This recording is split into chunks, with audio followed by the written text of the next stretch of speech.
Kevin O'Leary here. We're talking about innovation in the market in many, many different ways. Companies that want to raise capital, getting together with StartEngine, using the platform to do exactly just that.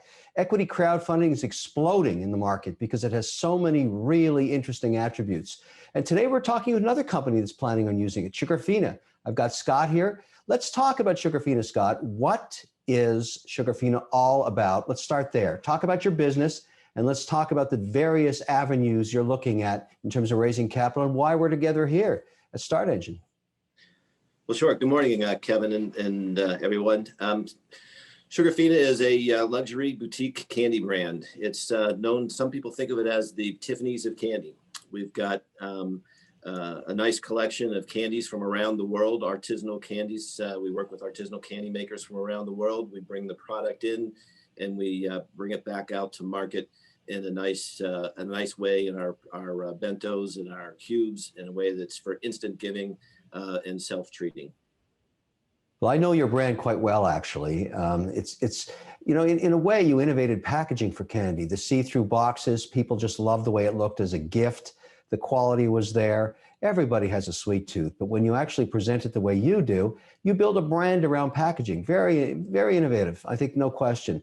Now let's talk about why you're looking at StartEngine to raise capital. First of all, why are you raising capital? Why are you raising it now? What's the plan over the next 36 months?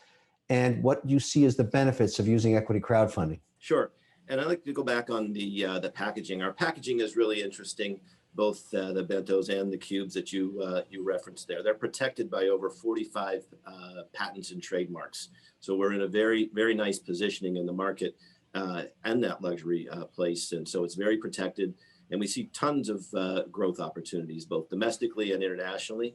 And we're growing our business dynamically right now on the e-commerce platforms that we're on. We just recently opened up our own Amazon storefront in addition to our own. And then we're just opened up also on Rakuten Japan to push our product into that marketplace. The positioning is perfect for both domestic and international markets. And so we see a lot of opportunities to grow our business right now. And so much so that we're basically holding back until we open up our new centralized distribution center in Las Vegas. We actually take possession of the facility in April, and we'll ramp that up. That will give us the ability to add incremental distribution in addition to what we already have now. We did bring in a lot of new accounts in 2020, but we kind of had to slow down as we entered the fall because we were reaching capacity on our distribution capability. So we'll increase our capacity probably 6 to 8-fold here in a couple of months. And which I think is really important for us. Now's the time to go as our e-commerce business is just exploding, and we're actually seeing year-over-year growth in the month of January, and that was a pre-pandemic time period. So it's time to go. It's time to go now, and we'd like to bring this opportunity to our brand fans, our consumers. They helped us build this brand over the last several years, and why not let them participate in the StartEngine crowdfunding opportunity versus venture capital or early stage private equity. Let's let the consumers, the people who love our product, and they can enjoy some of these benefits over the next several years as well. Let me ask you, Scott, about the difference in terms of distribution and where your customers are today versus 5 years ago. I think a lot of investors are interested in what your online strategy is. Many people assume this digital pivot that's occurring in America, driven and accelerated by the pandemic situation, is actually good for businesses like yours, because we're going to make the assumption that your margins are better when you sell direct to a consumer versus having to go through multiple tiers of distribution. Would I be correct in that assumption? And what does the pie chart look like? What percentage is going through retail and what is going direct to consumer? You're absolutely right. The margins on our digital business are 2x what they are working through others. And we love talking to our consumer directly, and so that we can show the entire product line. They can be the first to enjoy our innovation products, which are rapidly coming to market. I'll come back to that point in a little bit, but the e-commerce business, the digital business, is much more profitable than the bricks and mortar business. The bricks and mortar business of our typical wholesale accounts, we can move faster. We can talk directly to the consumers. When I, with my three partners, bought the business, the trailing 12 months, the e-commerce business was maybe 15% of the revenues. I can tell you today that it's pushing 40% of the revenues. And by the end of this year, we'll probably be, our online business in totality will be over 50% of our revenues. That's probably the most attractive aspect of the change going on under your management, your leadership, because when I look at the portfolio of companies that are showing success and getting through the pandemic, it's the ones that have really figured out direct to consumer and digital marketing and customer acquisition costs. It sounds like you're well on your way. That distribution center in Las Vegas you referenced earlier, is that helping you? Because I'm going to make the assumption that if you're in the gifting business in many cases, so if I want to gift something to maybe a birthday, maybe Mother's Day, Father's Day, a wedding, whatever it is, I want those candies in the hands of that consumer, chop, chop. Does it get faster with your distribution center in Vegas now? Yes, it will definitely get faster. And that's, as I mentioned earlier, it increases our capacity 6 to 8-fold. We're estimating right now, and that will enable our response time to really accelerate, enable us to have inventory centrally located and positioned, quick response time. And we're very, very excited about the capability that will bring for us. And we've brought on a new operations manager that this is what he's been doing for the past 20 years. And so we have a real expert in bringing that online for us. And our response times will dynamically be cut. So Scott, I don't want you to breach any covenants around compliance, but I'd love to know more about the offering. How big is it? When are you going to do it? What are you planning in terms of what you're going to be marketing to and to whom? You mentioned your own constituency, but Sugarfina is a brand that people know. It's a known consumer brand, which is a huge advantage for you. And now I obviously are going to be talking about a better business model, given that you've changed the direction of distribution. What does the offering look like? Don't break any rules. I'll do my best, Kevin, on that one. So if you reference the offering circular, what folks will notice is that we're offering shares at $10, the price per share of $10. We'd like to raise up to $25 million, and we'll take our time and do that the right way with our fan base. The interesting thing about the numbers that you'll see in that offering circular is that you'll see under the latest 12 months under the previous owners, which were disclosed in there, there was roughly around $45 million of revenues during that time period. We've bought the business and made a very nice acquisition for ourselves, and we're very excited about that. And we want to share that with other folks. But we've come already a long way in just a short 15 months. We've reduced our speed to market on innovation from 12 to 14 months. They used to brag about. We go to market in 4 to 6 months, so we can move quickly on trend items.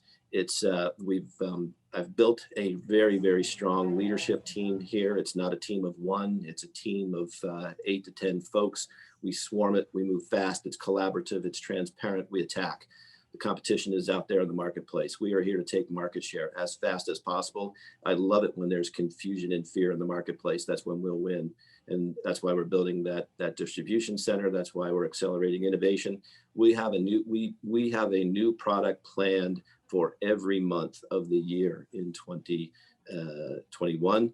As a matter of fact, in the year 2020, I thought it was so important that we remain engaged with our consumers as well as our wholesale partners, that in the middle of the pandemic, when everybody was laying off people and closing stores, we were bringing new innovation. We brought 3 new collections: a tea-inspired collection of gummy bears. We brought a cookie collection to be a little fun and indulgent and whimsical. And then we brought a gelato collection inspired from gelato shops across Europe.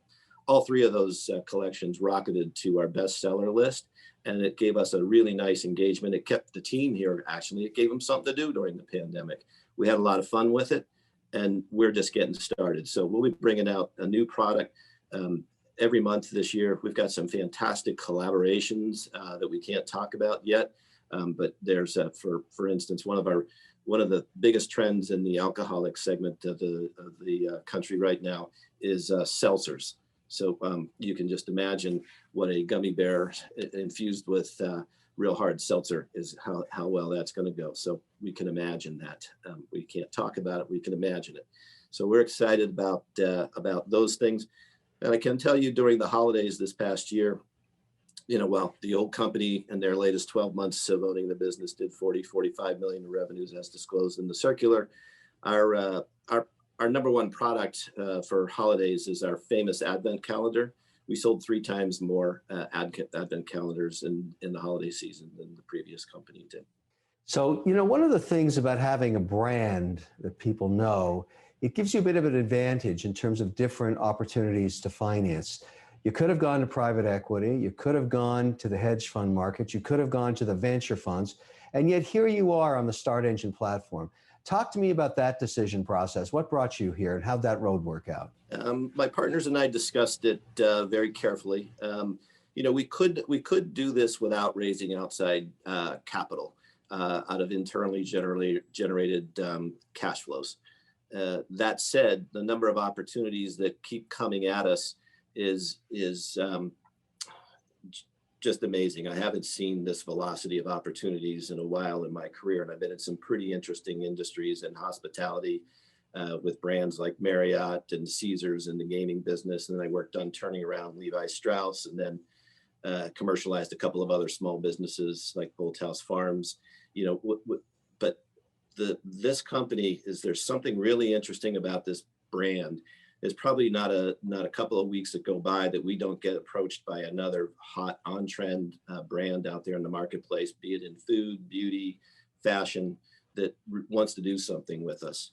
And so when we see that, and then I also start to get the right consumer insights and study how well our products are selling on a sales dollar per square foot in our stores, sales per SKU per week on an e-commerce platform, you start thinking about all the things we haven't done yet.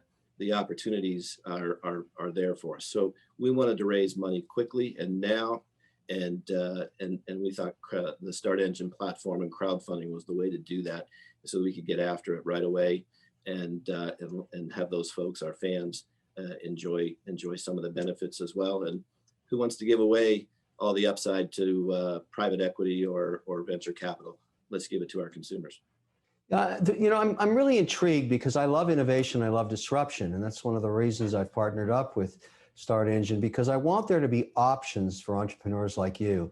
There's different ways to finance businesses, but obviously when you come with something brand new like this, and it's born from a desire, even at the government level, to democratize venture investing.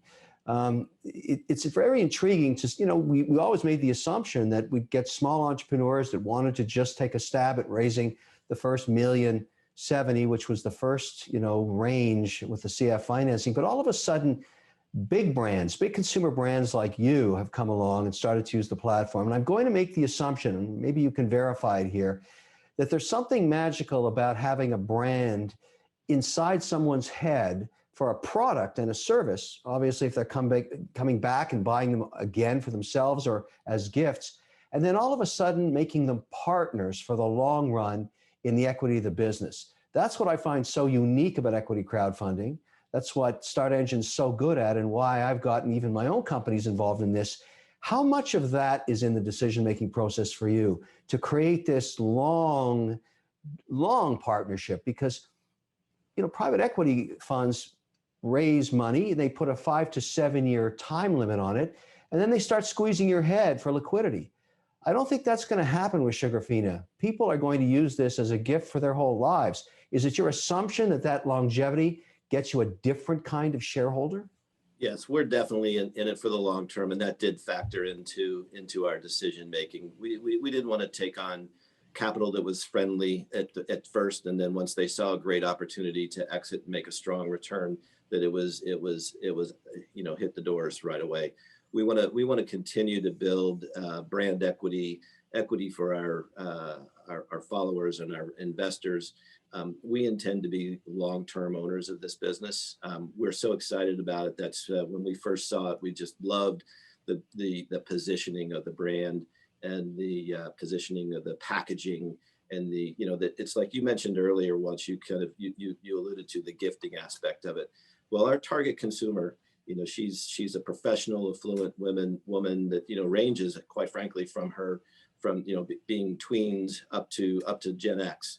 And when we design products and we try to go for for us, the pebble drop, is right around in the 30, 35, 36 years old. And if we do that for her perfectly, it plays down to teens and plays upwards as well. And she buys that gift, she buys that product. 50% of the consumption occasions are for themselves, and then some little indulgence and enjoyment, and and then the other 50% of the time it's a gift for others. I think those are the type of consumers, and when people really truly understand how coveted that consumer base is, and it's spread nicely evenly over those age ranges. So we've got to, and we try to seed in on our marketing plans to bring in through the top of the funnel, of the marketing funnel, across that spectrum, so that we keep the brand fresh and hit what's on trend for all of those different age ranges. I think by having those folks invested with us and following the journey with us, we're going to continue to get the feedback that you so desire from a consumer standpoint. I mean, the office here is, I feel I'm so fortunate to have this opportunity with my partners, but we've just have a brilliant staff that we've built over the past 15 months. But I can tell you this: we are the team around me is a very diverse team and very, very smart team. Of 80% of the team is female, and they're the target consumer. So we get instant feedback right away if we're on the mark or off the mark. Sounds great. At the risk of being corny, I have to say it's a very sweet deal. I look at it and say to myself, there's a perfect marriage here. I think you're going to get a tremendous amount of interest because of people that know your brand and have known it for years. And the fact that you want to partner with them long term, it makes the whole equity crowdfunding platform perfect for you. So on behalf of everybody here at StartEngine, we wish you the best, obviously, for a successful campaign and to grow a business. There's nothing more important than the entrepreneurial spirit in America. That's what StartEngine is all about, and you're an ideal example of that. Scott, we wish you the best and good luck with the deal. Thanks very much, Kevin. We appreciate it, and hope everybody continues to enjoy our Sugarfina candy, and we'll keep bringing you some new treats to surprise and delight you throughout the year. Take care.